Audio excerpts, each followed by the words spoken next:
me see if I can get this. I have some technical difficulties happening at the moment, so I do apologize.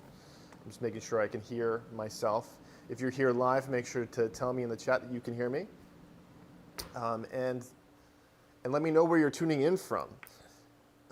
It's really cool to see where everyone's cooking from, especially because this is so fun. Like I can reach so many more people so far away. So today we're going to be making a very simple but really awesome garnish that I think you've seen on many of your plates in restaurants that quite possibly make it seem as if the food's more expensive than it actually is. That garnish is a scallion curl.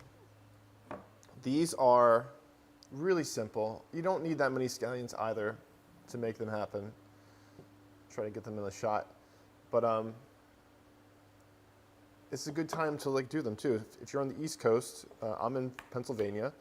We have a lot of scallions popping up in our garden, and they're actually very, very big and nice and hearty. So if you can see, this may not be what you find in the grocery store because they're all always the same. They're about this big, always the same size. This is what a wild scallion looks like. So we're going to take this and turn it into this with very little ingredients. Okay. Let's change this picture for me.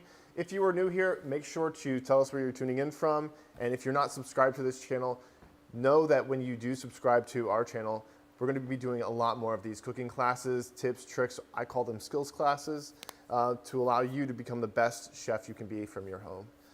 So know that this is free for you to check out. And if you want to dive deeper, there is a link in the chat or the description that will take you to the post on how to do this step by step. So let me change it up. All right, the first thing we're going to do is grab your scallions. Make sure you rinse them off. If you have scallions that are nice and fresh, you may notice that they look like they're repelling water. They naturally do that. It's like a defense mechanism that they've built up themselves. I can try to show you real quick with water I have. But it's almost like it runs right off of them.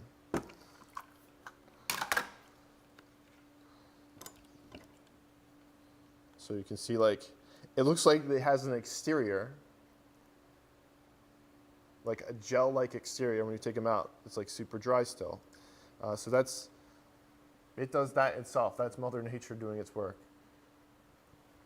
So make sure you wash off your scallions. These are already rinsed off. And I'm going to show you what one can yield, all right? So we have one here. This is probably the biggest scallion you may find ever. You probably can find these in the stores. And the reason why we want to use them at this size and maybe not bigger is because as they get bigger, they're going to be tougher and harder to work with. And they're going to be not as pleasant when you're actually eating them. And if you have a regular scallion, it might look more like this. So we'll do it with both so you can really identify how possible this is across the board. And we have those set aside. We're going to make sure you have some ice. Doesn't matter what kind. Usually smaller is better so it doesn't get in the way. And we're going to have a bowl of water. This is a salad spinner. I like to use this because I can take everything out, dump my water, and then have my scallions in there and dry them off with the centrifuge. So that makes this process easier for me. And if you're in a restaurant, if you're not using a salad spinner, you're crazy. It just makes this whole process much faster and more efficient. Okay. Now that we have all of our things, we are going to start by taking your knife, a very sharp knife. If you have never sharpened a knife, you may have a steel hanging around. This does not sharpen your knife. It creates an edge again. If you're looking to sharpen your knife, you would want to send it to somewhere that they use stones or a machine with wheels. And we're just creating an edge so it's nice and sharp when we're slicing. And always wipe off your knife because you'll have all these metal particles coming off. Now you're going to put the tip of your knife into the hole, so the bottom of the scallion. And you're going to basically just carefully ride it towards the top.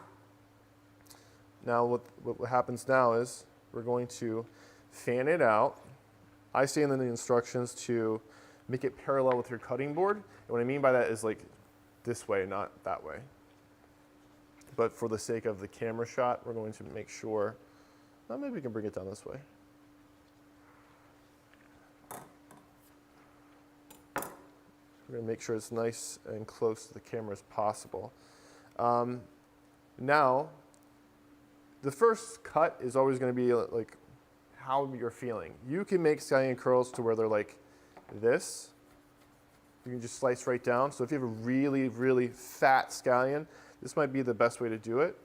They're going to be nice and tiny, right? They're going to be really tiny curls. And they're not going to do like the curly Q form. They're just going to close up like a circle. To get the curly Q, you have to go at a bias, right? So cut your, and at a bias means like at an angle. So we're going to chop one end off. No big deal. You can use that for cooking. And you're going to just, how do I explain this? There's a chef who taught me when slicing chives to, slice as if you're not slicing anything, but getting it nice and thin is like how you do that. So you're going to feel like you're not cutting anything at all, right? And they're going to get the scallions nice and thin by doing that. If you're starting to cut in to your scallion, just like brush it off. I don't really have an answer for that besides clean off your knife real quick like this and go back. But if you notice, it's super simple. It's like really, this can be a really fast thing you do right before you get cooking the rest of your dishes or as you're finishing up your dishes. That's what we'll do in the kitchen and in the restaurant. Now to get really, really long curls, you want to just take your angle, make it larger. So I'm going to move this out of the way real quick. We're going to make this angle just much more bigger. And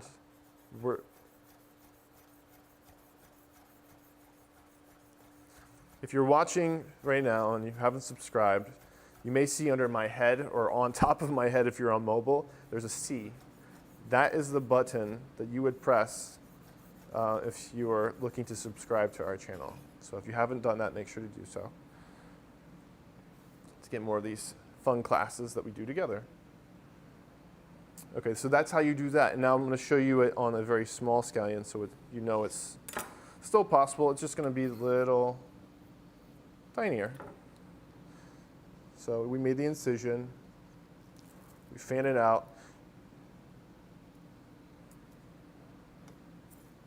Now, when you're dealing with onions, you'll notice that they move around a lot. I like to put that layer down so it's not on my fingers, so my fingers don't slip and I cut myself. So again, make a cut and make our micro slices at an angle. And I guess you're going to be asking yourself, what the heck do I put this on? You can put this on whatever you would put like chives on. You would put this on, let's see, the first thing that came to mind was like tacos. Fried rice. You can put it on a hot dog to make it fancy. Like anything that you would put an onion-like garnish on, this is what you do with it. Another thing comes to mind is like a bowl. Like if you're making, I want to say burger bowl, because I really want to make a burger bowl dish. So it's something that doesn't require like actual bread. And something like that where it's all contained and you can eat it together. Like a poke bowl would be good for something like this. And if you're here watching or if you're watching this later, comment below what you think you'd put it on and we can talk about it more. Okay, so as we finish up, we're going to put the scallion slices into this water.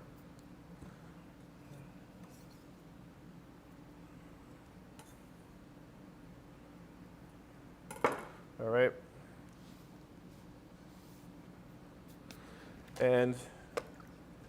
So the temperature of the water right now is about room temp. It's nothing too crazy at the moment. Let me get a better shot here. Come on. If I had a camera person, this would be easier.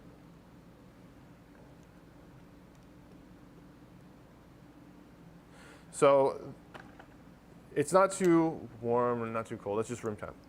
But by adding the ice, it's going to shock the vegetable, like shock the scallion, and make them very tight. We just want to make sure when we're adding the ice that we're not adding too much, or else these scallion curls aren't going to have enough room to kind of close in on themselves. Also, if the water is way too cold, they're going to freeze in place. So this part takes like maybe a couple minutes. And I'll use like tweezers or my hands to kind of just move them around.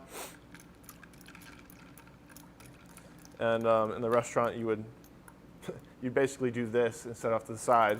And while they're setting up, you'd be finishing cleaning up your station and doing something else that's extremely important, like whatever that may be.